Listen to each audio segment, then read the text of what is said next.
everyone. Welcome to another interview for the Best in Heritage 2024. My name is Gabriela da Rocha. I'm a museologist based in Portugal, where I've been dedicated to the implementation of digital technologies such as 3D scanning and 3D printing for the documentation and dissemination of cultural heritage.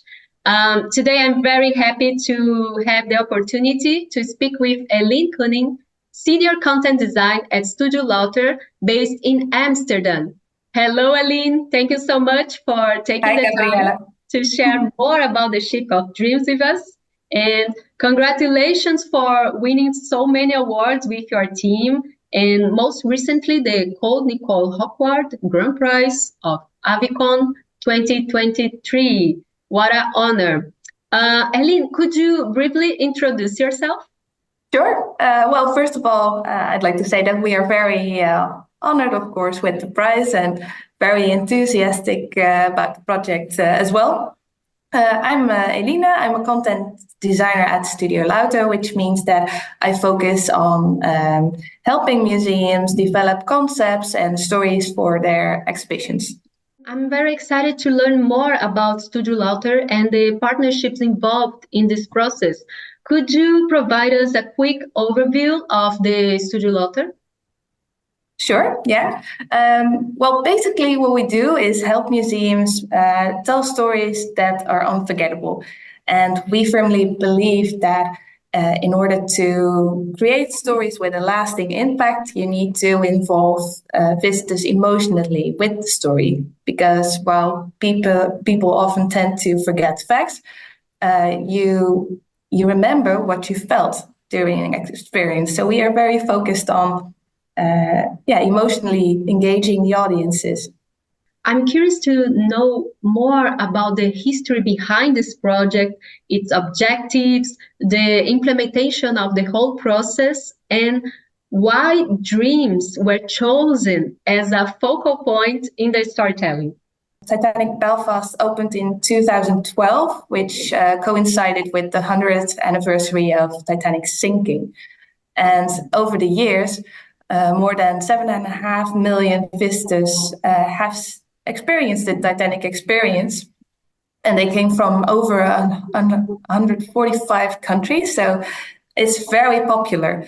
But as a self-financing, privately run company, Titanic Belfast doesn't rest on its laurels. It's always seeking visitor feedback to keep their product relevant and fresh. So they did some surveys among their visitors, and while all the galleries in the Titanic experience were ranked relatively high, they noticed that the final 4 galleries ranked relatively lower compared to the other ones. And those were the galleries that were dedicated to the sinking and the aftermath of Titanic. And they also showed that visitors were lacking a wow moment in those galleries. So the Ship of Dreams project focused really on refreshing those 4 galleries. And the aim was to connect a new generation with the history of Titanic and keep Titanic Belfast at the forefront of the industry. So what we did starting off with the project was actually visit the site to see where opportunities for enhancements were. And we went there together with the spatial designer who looked at the current experience through a spatial perspective, and Studio Lauter's content designer who looked through a content and narrative lens. And we noticed 4 important things. So we looked at the story, the building, the overall visitor experience, and also potential presentation techniques. Story-wise, the overall experience could be divided into 3 acts.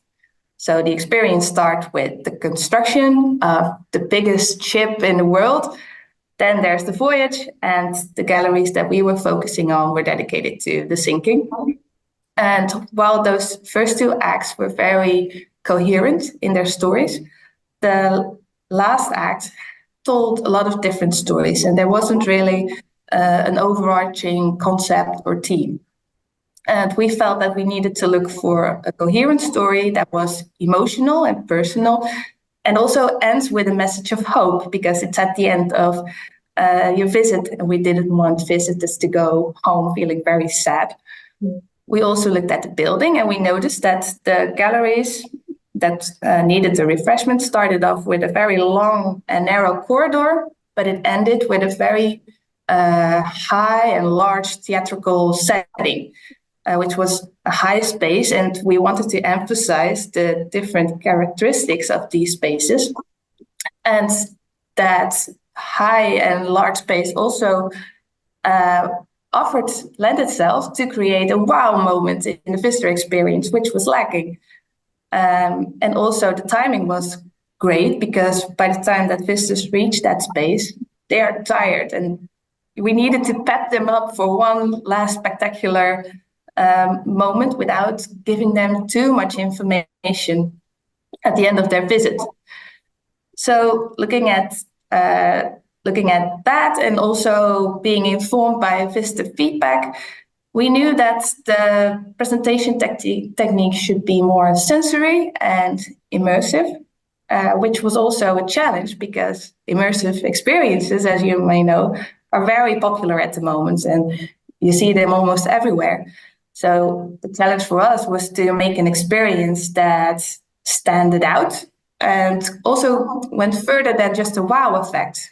We wanted to find a concept that combined innovative technology with authentic storytelling, because Titanic is a real story about real people. And for this concept, we actually found inspiration in Titanic Belfast itself. It tells a story about grief and loss, but Titanic Belfast also shows where determination and big ambitions can bring you. The project itself, came to be in 2012, attracted over 1 million visitors that are coming from all over the world to Belfast. And we thought that adding that positive layer to the story was very inspirational. And also in the story of Titanic itself, it's about the people who wanted to construct the biggest ship in the world. Those were quite ambitious people in Belfast. And the passengers on board of the ship dreamed of starting a new life in a new world. And then there was this young American boy who grew up dreaming of finding Titanic's wreck when no one was able to find it on the ocean floor. And what they all had in common was that determination to pursue their dreams. And that became the overall concept for our visitor experience, and it guides visitors through these 4 galleries, starting off with the aftermath, Dr. Ballard's dream of finding the wreck, and then an emotional finale in which we do a recap of all those dreams of the people who built, sailed, and found Titanic. That's beautiful. That's beautiful. And I have to say that the scale of this project is impressive. And considering that, I would love to hear your opinion on which particular qualities and innovations impressed the Avicon jury. Well, I think on the one hand, it's the blend of technologies that we used. So the Pursuit of Dreams builds up to this climax in that theatrical gallery, where visitors are descending a spiral staircase, and in the center of it, a 7.5 meter long model of Titanica is suspended, and it has a lot of lights, it's rotating, and around it are many large-scale projections depicting the dreams of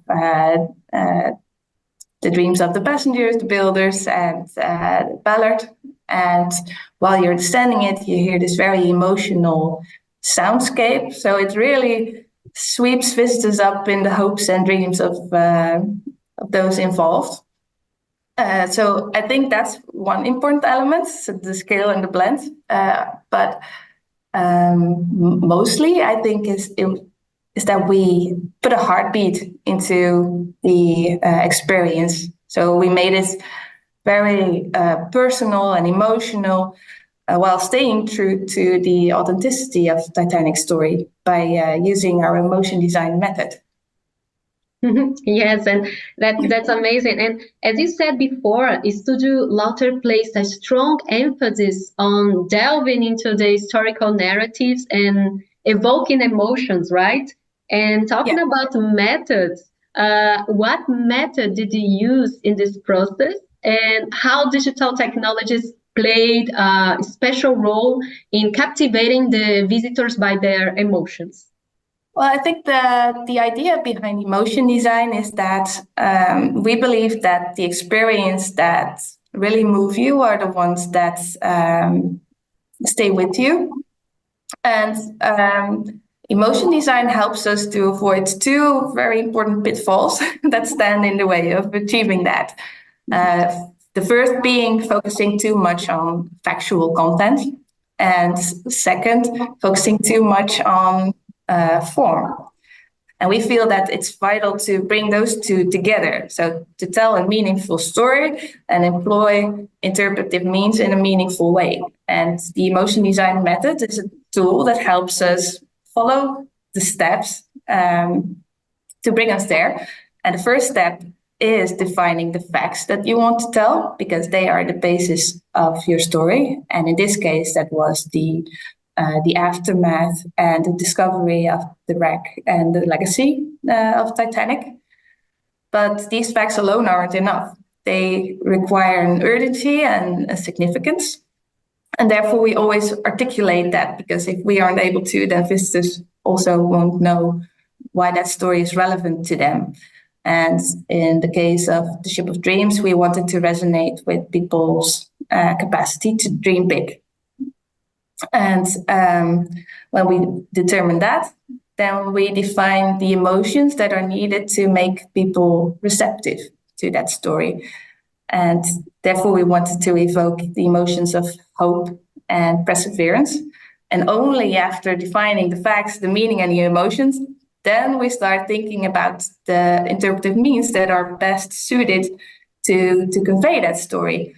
So while we were focusing here a lot of on dreams and the personal stories of visitors, that guided us into looking for personal stories and artifacts that were related to the people who constructed and sailed and discovered Titanic, and showing that Titanic is more than just a Hollywood movie. It was a story of real people who had dreams just like you and I.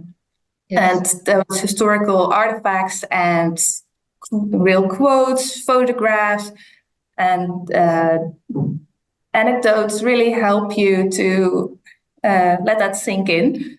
And technology was used to present those in a spectacular and immersive way. Talking about these interactions and all the experience that you have creating this project, could you share any memorable interactions with the visitors at the galleries, and have these interactions sparked any new narratives or even dreams? Well, the whole project started off, of course, with visitor research, which showed that these were the galleries that needed refreshments. But also throughout the entire design process, we did a lot of interviews and surveys and user tests with visitors, just to check if our design came across the way we intended. And we actually did quite a lot of interactions with a lot of people, so I hope I don't forget anyone. But for example, for the gallery focusing on the quest of Dr. Ballard, we were telling a biographical story of Dr. Robert Ballard. And we were fortunate enough to come into contact with him and check if the story that we made actually made sense for him as well, because he was the one who lived it. And that was very fruitful to be able to work together with him, because not only could we double check if we did our work correctly, but he also helped us find footage and photographs of the quest while he was looking on the ocean seafloor, which wasn't published up to that point. And we also, for the immersive show, we had the problem that we needed photographs, or we were looking for photographs, but Titanic sinking was over 100 years ago, so there was not that much photo material available, and the material that was of relatively low quality. The resolution was often not high enough. But luckily, Titanic Belfast had contact with a lot of relatives of passengers and designers and constructors of Titanic.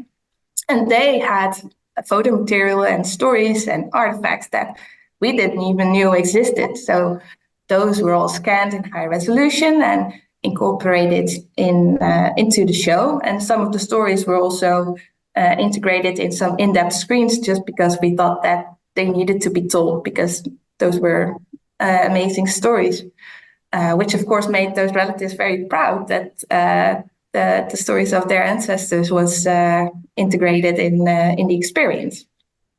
And we, from the beginning of the project, we also felt that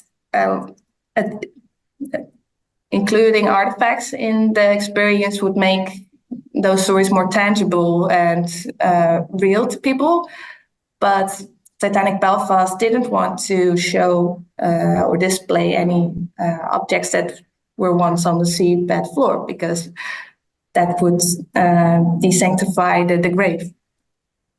So we were looking for artifacts that had been found while they were in the water. And through Titanic Belfast, we came into contact with a private collector who lived in Belfast, and he had an amazing collection. So we told him about our plans, and he became very enthusiastic because he wanted to share those objects and their significance with the people from Belfast and people from across the world. So basically, he gave us a blank card, and we could select artifacts from his collection that fitted the Pursuit of Dreams concept. And now they are there for everyone to view. So, Aline, it would just be great to hear a little bit more about some of the challenges you and your team faced during this project, and of course, what positive experience did you have in this process? Well, I can say there were many more positive experiences than negative ones. But to name a difficulty, I think from a content designer's point of view, I came to realize just how much mythology there's around Titanic. So sometimes it was very hard to distinguish myths from facts, and even sources that I always thought were very reliable, like newspapers, also were presenting myths as facts. So I was lucky enough to have a lot of help from the very skilled Titanic Belfast client team, as well as Titanorex, who are people who know a great deal about the subject, to help me differentiate. But that was quite difficult, especially when we have the responsibility to tell a factual and authentic story. And I think the other difficulty was to transition from the literal story of Dr. Ballard and his quest to find Titanic's wreck to go to the more symbolic show on the dreams and the Pursuit of Dreams. And what helped us there was to do user tests. So we made visual style frames of both experiences to check if what we intended was also interpreted that way by visitors. And that helped us realize, for example, that some of the style frames that we made for the show evoked really the emotions of despair almost, quite heavy emotions. So that way we knew that we had to change that. And then we came to the visual style that the show has today. Beautiful. I think the positive moments were well, first of all, the collaboration with the client team. They were so skilled, and I think we built a relationship of mutual trust and also of a mutual dream to create an experience that well, be beneficial for Titanic Belfast in the future. And I hope that worked out quite well.